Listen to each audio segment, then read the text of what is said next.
Hello friends, कैसे हैं आप सभी। उम्मीद करती हूँ आप सभी बहुत अच्छे हैं। और प्रत्येक की हमारी क्लास चल रही थी। ये प्रत्येक की हमारी क्लास 2 है। हमने प्रत्येक की क्लास 30 जुलाई को शुरू की थी।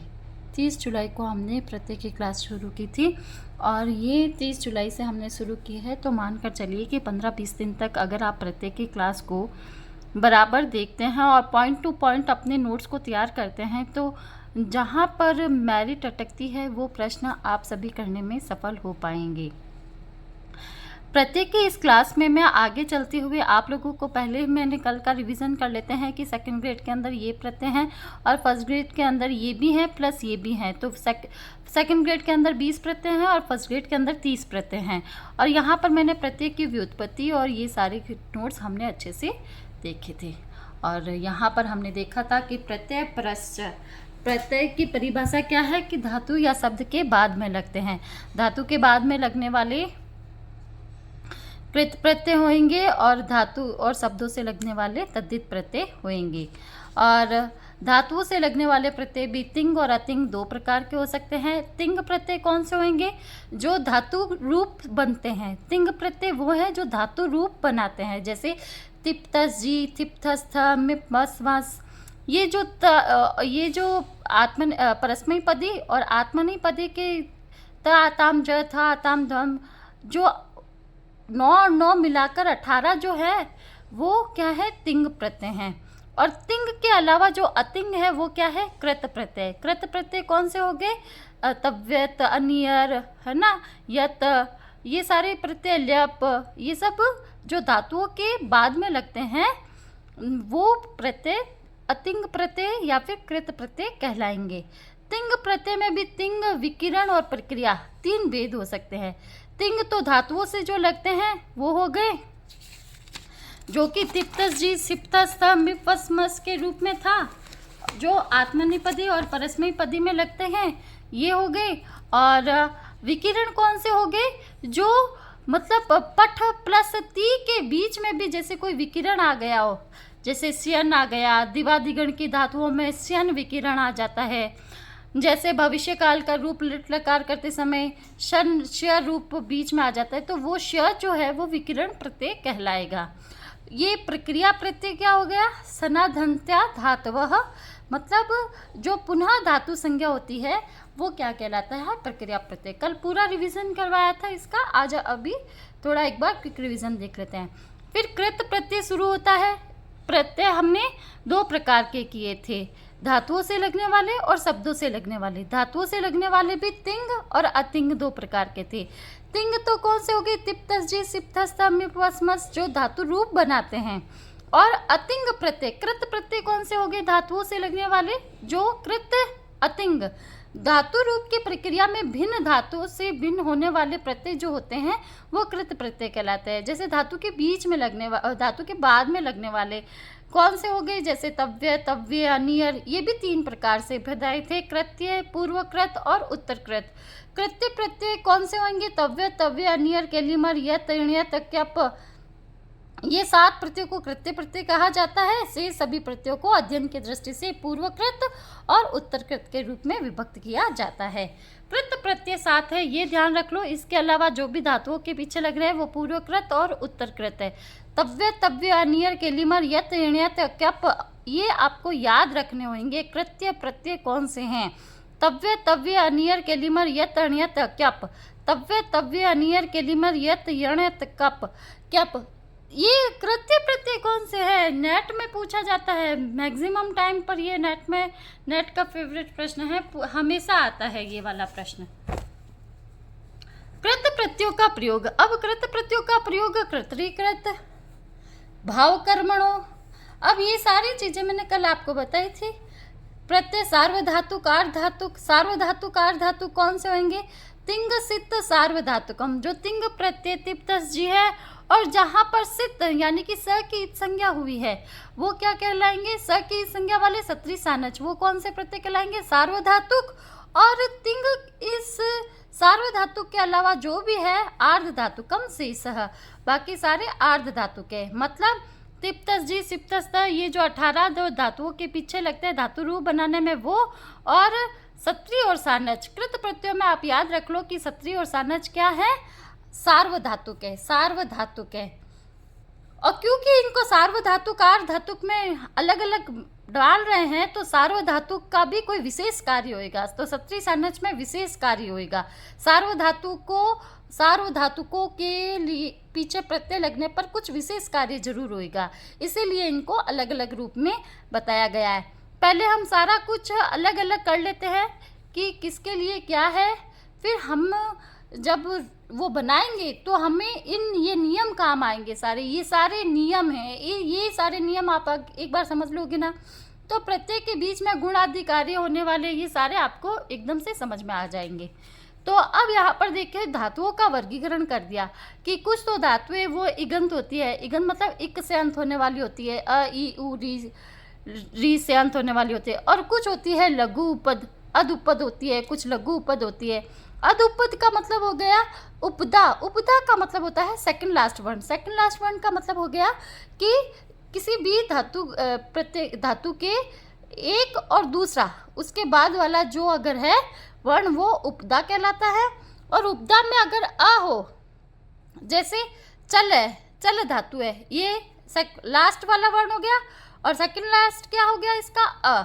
उपदा में अगर अ है तो उन धातुओं का भी विशेष कार्य होएगा। तो कुछ धातुएं इगंत हो गई, कुछ अधुपद हो गई, कुछ लघु उपद हो गई, है ना। तो इनको हमें समझना है, इगंत वाली धातुओं को अलग काम होएगा, अधुपद धातुओं को अलग काम होएगा, इनके पीछे विशेष विशेष प्रत्यय लगने पर अलग अलग काम होएगा। तो ये सारी बातें आप नोट करते चलिए। उपद का मतलब होता है सेकंड लास्ट वर्ण, इगंत ये कल समझा दिया था आप लोगों को।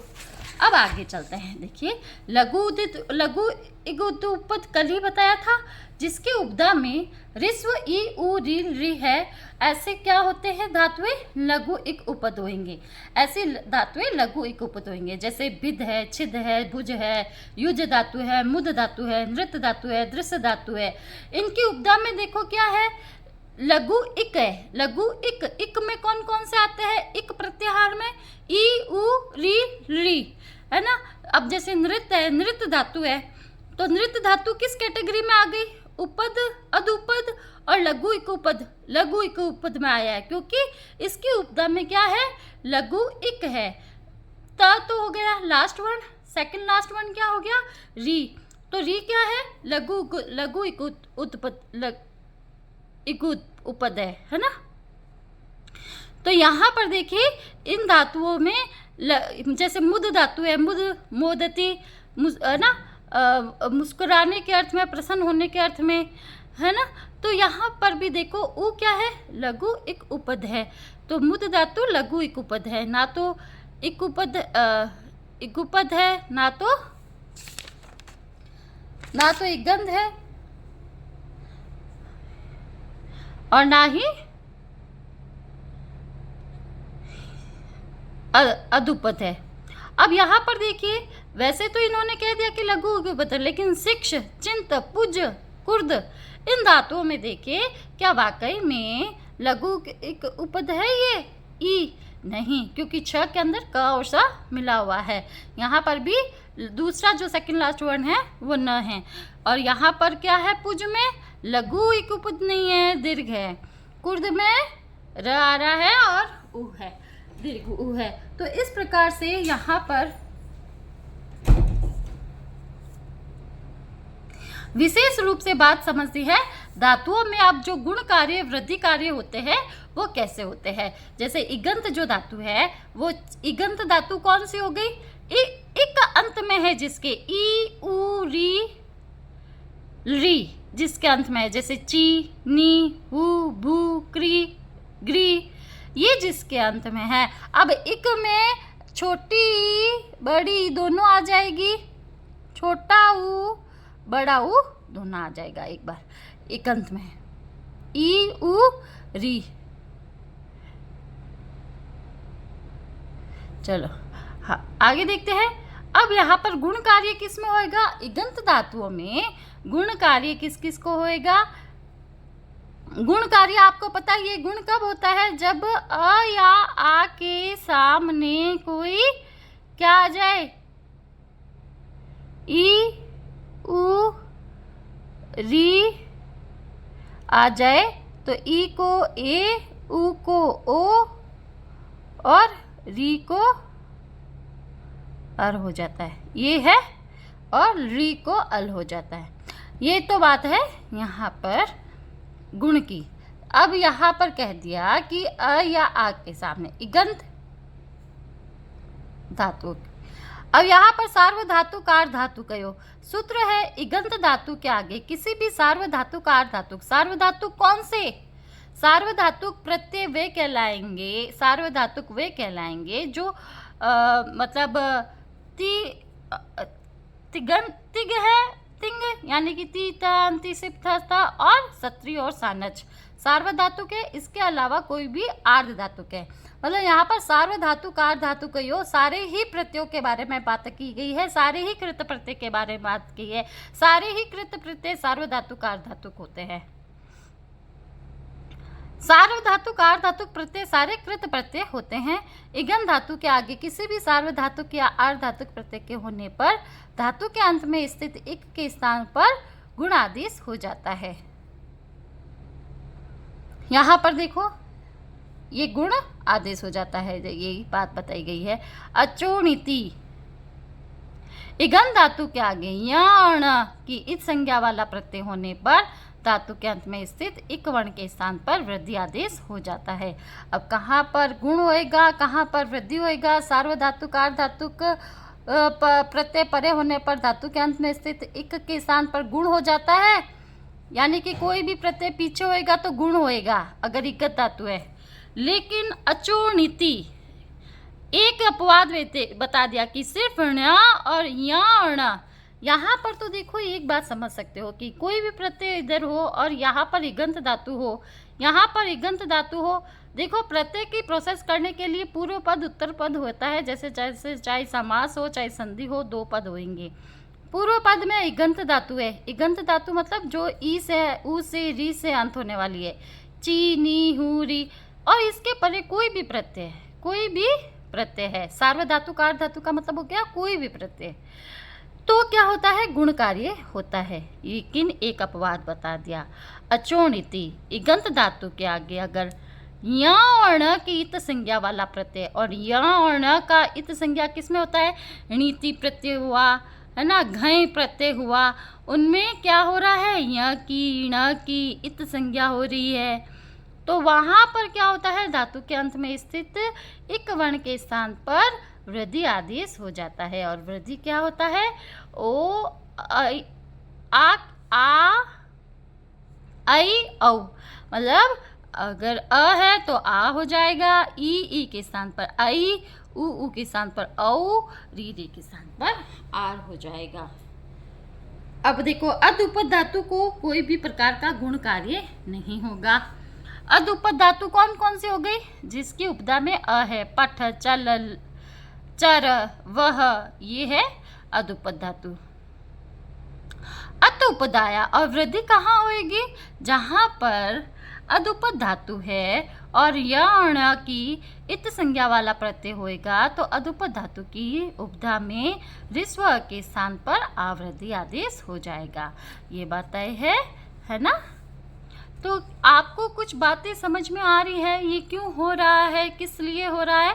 क्योंकि हमें आगे प्रत्यय के कार्य करते समय, प्रत्ययों को लगाते समय जब कहीं पर गुण कहीं पर वृद्धि कार्य होएगा तो आप कंफ्यूज नहीं होए। ये सारे नियम हैं, इनको याद कर लोगे। ये एक प्रकार से संपूर्ण रूप से लघु सिद्धांत कौमुदी का निचोड़ है, सार है उनका। बहुत ही सरल भाषा में सारी बातें आपको समझाई गई है। आगे देखिए यहाँ पर क्या होगा कि लघु एक उपपद। लघु एक उपपद कौन सी? सिच, बिद, भुंज। अब यहाँ पर उपदा के अंदर सेकंड लास्ट वर्ण क्या है? लघु इक है। लघु ई उ री है।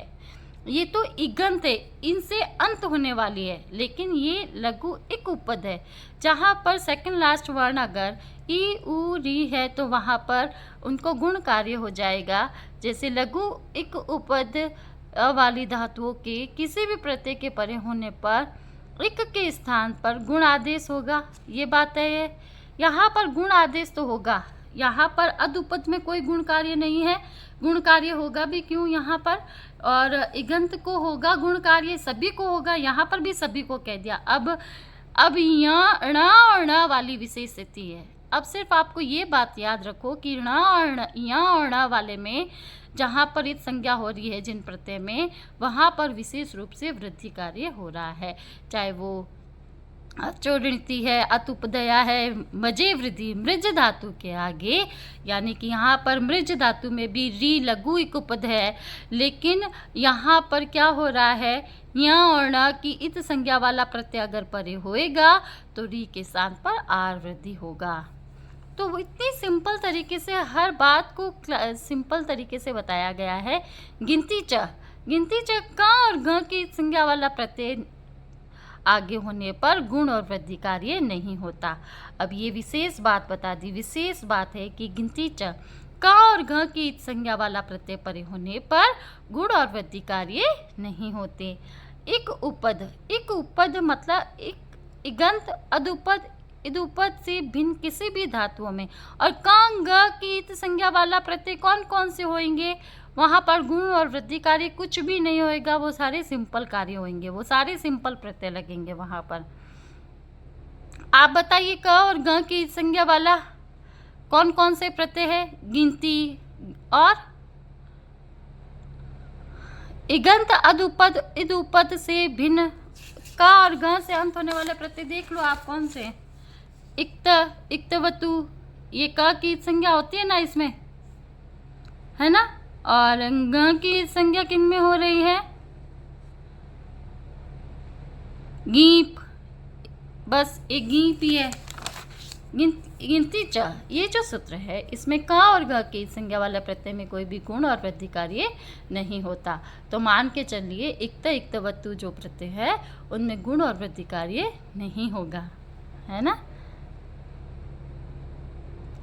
अब देखिए इगंत अदुपद इदुपद से भिन्न किसी भी धातुओं में गुण वृद्धि कार्य नहीं होगा। इगंत अदुपद इदुपद से भिन्न किसी भी धातुओं में गुण वृद्धि कार्य नहीं होगा। जैसे सास, शिक्ष, पुज, ये जो भी धातुएं हैं इनमें कोई भी प्रकार के गुण कार्य और वृद्धि कार्य नहीं होता। जैसे यहाँ पर ये ना तो इगंत है धातु, ना ही ये अदुपद धातु है, ना ही इगुपद धातु है, तो यहाँ पर किसी प्रकार का भी कार्य नहीं होगा।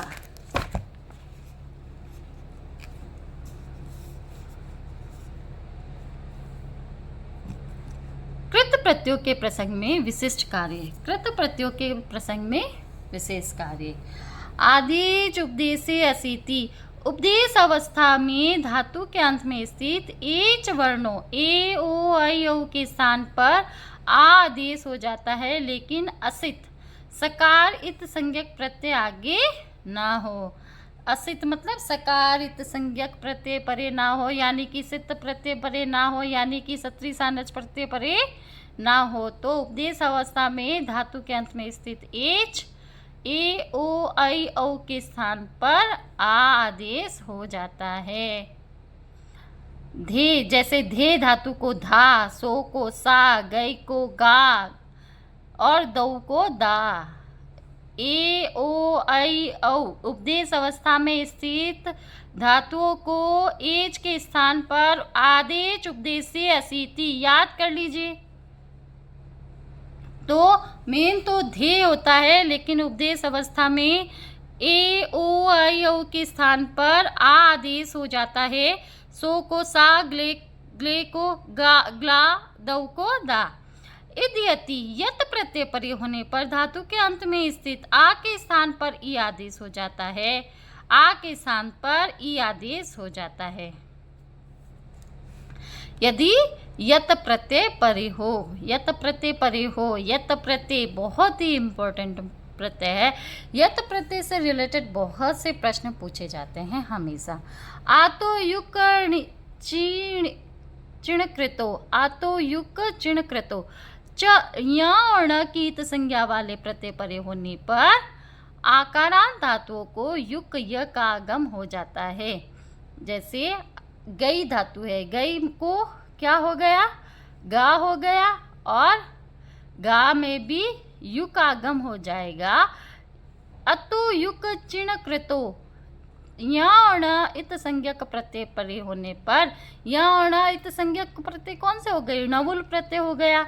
लवण प्रत्यय में यहाँ पर गा के आगे क्या आदेश हो गया, बीच में य, गा को य, फिर क्या बना, गायक। णवुल प्रत्यय परे हो, णित प्रत्यय परे होने पर युग का आगम हो जाता है, कौन से सूत्र से, आतो युक चिण कृतो। तो यहाँ पर गई प्लस अक नहीं है, गा प्लस य प्लस अक होकर गायक बना है। यहाँ पर कोई आयादी संधि नहीं हुई है। अतो युक चिण कृतो में यह यहाँ पर आया है। हनस्तो अचीणलो, हनस्तो अचीणलो, ये अवग्र का निशान अ का उच्चारण होता है यहाँ पर। यण इत संज्ञक प्रत्यय आगे होने पर हन धातु के न के स्थान पर त आदेश हो जाता है। हनस्तो अचीर्णलो, ण इत संज्ञक प्रत्यय परे होने पर हन के धातु के न को त आदेश हो जाता है। अब जैसे हन धातु के आगे घय प्रत्यय लगता है, घय प्रत्यय य की इत संज्ञा वाला प्रत्यय है, य की इत संज्ञा वाला प्रत्यय होने के कारण क्या हो जाएगा, हनस्तो अचीर्णलो, हन धातु के न के स्थान पर त आदेश होकर हतः इक्त प्रत्यय वाला है ना, चजो गु गिणयतो, चजो गु गिणयतो, गित ण्यत प्रत्यय आगे होने पर च क गित य आदि पर धातु के अंत में, गित और ण्यत प्रत्यय आगे होने पर धातु के अंत में स्थित च और ण्य के स्थान पर क्रमशः क और ग आदेश हो जाता है। च को क हो जाता है, झ को ग हो जाता है, कब, गित ण्यत प्रत्यय परे होने पर, गित घय, घ की जहाँ पर इत संज्ञा हो रही है वो घित, और ण्यत प्रत्यय परे होने पर चचो गु गिणयतो सूत्र के अनुसार च को क, ज को घ हो जाता है। आगे देखिए, ये सारी प्रोसेस आपको आगे काम आने वाली है। अस्ति भू भ्रुवो वची, आर्ध धातुक प्रत्यय होने पर अस भू, अस भू, भ्रू को वच, भ्रू धातु को वच आदेश हो जाता है। अस धातु परे होने पर क्या होता है, अस्ति भू भ्रुवो वची। इस सूत्र के अनुसार आर्ध धातुक प्रत्यय परे होने पर, आर्ध धातुक प्रत्यय कौन से, तिप तस्जी आदि वो, और नहीं और इनसे परे, सत्री सानच से परे, सार्वधातुक है वो सारे, और आर्ध धातुक इनके अलावा। आर्ध धातुक प्रत्यय परे होने पर मतलब सत्री सानच प्रत्यय के अलावा कोई भी प्रत्यय है वो सारे क्या है, आर्ध धातुक है। समझ में आ रहा है। सित और क्या, तिप तस्जी आदि जो 18 प्रत्यय है धातुओं से लगने, धातु रूप बनाने वाले, वो तो सार्वधातुक है। और सित और उन 18 प्रत्ययों के अलावा, सित कौन से, स की इत संज्ञा वाला सत्री और सानच के अलावा ये सारे धातु प्रत्यय, ये प्रत्यय क्या है, आर्ध धातुक। आर्ध धातुक प्रत्यय के आगे होने पर अस भू, अस को भू और भ्रू को वच आदेश हो जाता है। ऋस्वस्य पिति कृति तुक, ऋस्वस्य पिति कृति तुक, सूत्र के अंदर पूरा सार बताया है। ऋष्व प को तुक आगम होता है, आगे क्या हो, प इत संज्ञक, प इत संज्ञक प्रत्यय आगे होने पर, अब ये सिर्फ ल्यप ही ऐसा, ल्यप और क्यप ही ऐसे हैं जो प इत संज्ञक है। प इत संज्ञक आगे प्रत्यय आगे होने पर ऋस्व स्वर अंत वाली धातुओं से तुक त का आगम हो जाता है। ऋस्वस्य पिति कृति तुक, ऋस्व जहाँ पर प की इत संज्ञा वाला प्रत्यय आगे होएगा वहां पर ऋस्व स्वर से अंत होने वाली धातुओं को तुक का आगम हो जाता है। और लास्ट नियम और याद कर लो दोस्तों, फिर आपके लिए प्रत्यय बहुत सरल हो जाएगा। युवार्णा को प्रत्यय वाले यू और वु के स्थान पर अन और अक आदेश हो जाता है, जैसे कि ल्युट और नोवल प्रत्यय में यू और वु के स्थान पर अन और अक होकर क्रमशः कर्ता अर्थ में प्रत्यय बनते हैं। यू को अन, वू को अक हो जाता है, ये सारी बात है।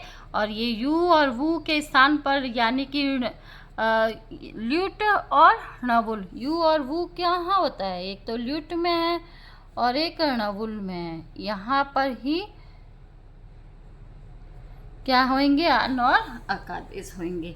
अब यहाँ पर आगे हम प्रत्यय की प्रोसेस की ओर चलते हैं दोस्तों। अनियर प्रत्यय, सबसे पहला प्रत्यय लिया है अनियर, तव्य तव्य अनियर। सूत्र नहीं पूछे जाते हैं एग्जाम में, सूत्र नहीं पूछे जाएंगे, क्योंकि चाह पर जैसे संधि आदि में सूत्र पूछे जाते हैं तो वहाँ पर सीधा दिया हुआ है। लेकिन यदि आप नेट आदि की तैयारी कर रहे हो तो आपको सूत्र भी याद होने जरूरी है। तव्य तव्य अनियर, तव्य तव्य अनियर। भाव कर्मणो घातो येति प्रत्यया स्यु। चाहिए और योग्य अर्थ में भाववाचक और कर्मवाचक कर्मवाच्य के वाक्य में धातुओं से तव्य तव्य अनियर प्रत्यय हो जाते हैं। भाव कर्मणो धातु एते प्रत्यया स्यु, तव्य तव्य अनियर, तव्य तव्य और अनियर तीनों प्रत्यय साथ में लिया हुआ है। तव्य तव्य अनियर प्रत्यय किस अर्थ में होता है, चाहिए और योग्य अर्थ में भाववाचक और कर्मवाचक के वाक्य में तव्य तव्य अनियर प्रत्यय हो जाते हैं। कर्तृवाच्य में नहीं होते हैं, ये भाववाच्य और कर्मवाच्य में होते हैं। अनियर प्रत्यय में अनीय शेष रहता है, र की संज्ञा हो गई। अनियर प्रत्यय के प्रसंग में इगंत और लघु उपद धातुओं से गुण कार्य यथा प्राप्त ऋणत्व कार्य भी हो जाता है। ऋणत्व कार्य कौन सा, रसरी के बाद में ण को ण हो जाता है ना, कुछ विशेष स्थिति में नहीं होता। कर्मवाच्य के प्रसंग में अनियर प्रत्यय का प्रयोग होने पर कर्म के लिंग एवं वचन के अनुसार अनियर प्रत्यय वाले पद का लिंग और वचन होगा। तो कर्मवाच्य में जैसे कर्मवाच्य कर्तृवाच्य तो जिसमें कर्ता में प्रथमा होती है, लेकिन कर्मवाच्य में क्या होता है, कर्मवाच्य में कर्ता में तृतीया विभक्ति का प्रयोग होता है। मया मम ग्रंथः पठनीयः,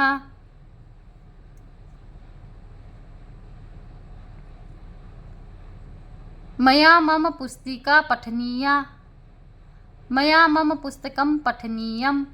यहाँ पर देखो कर्म के अनुसार अगर ग्रंथः शब्द पुल्लिंग का है तो उसी के अनुसार यहाँ पर अनियर प्रत्यय का जो रूप है वो क्या हो गया, पुल्लिंग, पठनीय। पुस्तिका स्त्रीलिंग का शब्द है तो पठनीया। कर्म के अनुसार क्या होएगा, अनियर प्रत्यय से बनने वाला रूप भी पुल्लिंग, स्त्रीलिंग और नपुंसकलिंग के अनुसार हो जाएगा। पुस्तकम तो पठनीयम। तो इस प्रकार से जैसे विशेषण विशेष्य में लिंग वचन सेम होता है, वैसे ही अनियर और तव्य तव्य अनियर से बनने वाले जो प्रत्यय है उनका जो लिंग है वो किसके अनुसार होएगा, लिंग और वचन। लिंग और वचन अनियर प्रत्यय से बनने वाले पद का लिंग और वचन कर्मवाच्य के कर्म के अनुसार होगा, और भाववाच्य में अनियर प्रत्यय से बनने वाले पद नित्य रूप से नपुंसकलिंग में ही होंगे, हैं नपुंसकलिंग एक वचन में ही होंगे। और भाववाच्य में कर्मवाच्य में तो कर्म के अनुसार हो जाएगा, और भाववाच्य में किसके अनुसार होएगा, नपुंसकलिंग मतलब नित्य रूप से नपुंसकलिंग एक वचन में ही होगा। भावी औत्सर्गिकम एक वचनम क्लिबत्वम च, क्लिबत्वम का मतलब होता है नपुंसकलिंग में हमेशा क्या होगा, नपुंसकलिंग एक वचन के अनुसार होगा भाववाच्य में। जैसे मम मया पठनीयम, अस्माभि अस्माकम पठनीयम, हमारे द्वारा पढ़ा जाना चाहिए, मेरे द्वारा पढ़ा जाना चाहिए, चाहिए अर्थ में है। मम मया ग्रंथः पठनीयः, मेरे द्वारा ग्रंथ पढ़ना चाहिए, पढ़ने योग्य है। मेरे द्वारा पुस्तिका पढ़नी जाननी चाहिए, मेरे द्वारा पुस्तक पढ़नी जाननी चाहिए। यहाँ पर ये कर्म अगर पुल्लिंग का है तो रूप ये पठनीय ये भी पुल्लिंग का बना। ये अगर स्त्रीलिंग का है तो ये भी क्या बना, स्त्रीलिंग का। यहाँ से क्वेश्चन पुटअप होते हैं। पठनीया, यहाँ पर कौन सा रूप है, कौन सा प्रत्यय लगा है, अनियर, हम कह देते हैं अनियर में अनिय शेष रहता है, फिर हमें कन्फ्यूज़न होता है, तो हमें ये याद रखना है कि स्त्रीलिंग में अगर अनियर प्रत्यय लग रहा है तो वो कर्म के अनुसार ही चलेगा। इसका रूप कृत्य प्रत्यय वाले भाववाच्य कर्मवाच्य के वाक्यों में कर्ता में तृतीया और षष्ठी विभक्ति होती है। कृत्य प्रत्यय कौन से हो गए? कृत्य प्रत्यय यही है ना। कृत्य प्रत्यय ये तव्य तव्य नियर, एक तो ये 3 हो गए कृत्य प्रत्यय, तव्य तव्य नियर, और ये हमने देखे थे तव्य तव्य नियर केलिमर या तण्य तक्याप, ये क्या है? कृत्य प्रत्यय। कृत्य प्रत्यय वाले भाववाच्य कर्मवाच्य के वाक्यों में कर्ता में तृतीया और षष्ठी विभक्ति होती है। कृत्यानाम कर्तरी वाह, कृत्यानाम कर्तरी वाह। आगे देखते हैं ल्युट प्रत्यय। ल्युट च भावी नपुंसके ल्युट स्यात्। नपुंसकलिंग में भाव अर्थ में ल्युट प्रत्यय हो जाता है। यहाँ पर ये जो इनसे अंत होने वाले शब्द है, एक तो तव्य तव्य अनियर, अनियर वाले सारे उदाहरण सारी धातुओं में। अब आपको इन नोट्स के अंदर जो भी एग्जाम्पल मिलेंगे वो सारी धातुओं के होंगे। जैसे इगंत धातु को कौन सा हो रहा है, विकारांत धातुओं को कौन सा हो रहा है, अदुपद धातुओं को कौन से आदेश हो रहे हैं, लघु इकुपद धातुओं को कौन से आदेश हो रहे हैं, किस तरीके से उसका रूप बन रहा है, किस में गुण कार्य हो रहा है, किस में वृद्धि कार्य हो रहा है, किस में, ये सारी बातें आप लोगों को इसी में ही मिलेगी। तो आप लोगों के लिए बेहतर होएगा कि अभी आप इसके फ़ोटो क्लिक कर लीजिए, क्योंकि अब मेरे खाना बनाने का भी समय है और मैं अभी खाना बनाकर फिर मैं अपने बच्चे को लेने जाऊंगी। तो ये आप इनके नोट्स को आप फ़ोटो खींच कर इनके नोट्स को आप तैयार कर सकते हो या बराबर मेरे इसके लिख सकते हो। तो आशा करती हूँ कि आपके लिए बहुत बेनिफिशियल वाले होंगे, और बराबर अगर आप इन नोट्स को लिखते जाएंगे तो आपको मतलब जहाँ पर भी जो क्रॉस क्वेश्चन होते हैं ना, वो सारे आपके इससे क्लियर हो जाएंगे। आपके जितने भी डाउट्स हैं, हम कितनी भी गाइड से पढ़ लेना, ये कंटेंट ऐसा है प्रत्यय वाला कि हम गाइड से पढ़े ना तो सफल नहीं हो सकते। हमें इनको डीप में पढ़ना पड़ता है और डेप्थ में हमें ये ऐसे नोट से ही समझ में आ सकता है। ये आप अपनी, मैं तो एक ही आपको शिक्षा दूंगी कि अगर आप लग गए हो तो अपनी इमोशंस को कंट्रोल करो। अब आप अगर आपकी तैयारी के बीच में कोई अपनी भावनाओं को, अपने वक्त को और अपने पैसे को किसी और पर जाया मत होने दो। अपनी भावनाओं को आप कंट्रोल में रखो और किसी के लिए भी बर्बाद मत होने दो। और मतलब इतना कंट्रोल रखो कि अगर एक बार आपका करियर बन गया सो बन गया। आपके बच्चे और तो आपके अंदर ही आते हैं। तो इसी आशा के साथ आप पूरी तैयारी के साथ जुड़ जाइए। थोड़े इमोशन की जगह प्रैक्टिकल होंगे तो ही आपकी तैयारी सुनिश्चित हो पाएगी। चलिए, आशा करती हूँ नेक्स्ट अपन क्लास लेंगे और रोज़ लेंगे ऐसे ही, और मैं आशा करती हूँ कि बहुत ही आपके लिए बेनिफिशियल होने वाली है ये सारी classes. Thank you so much.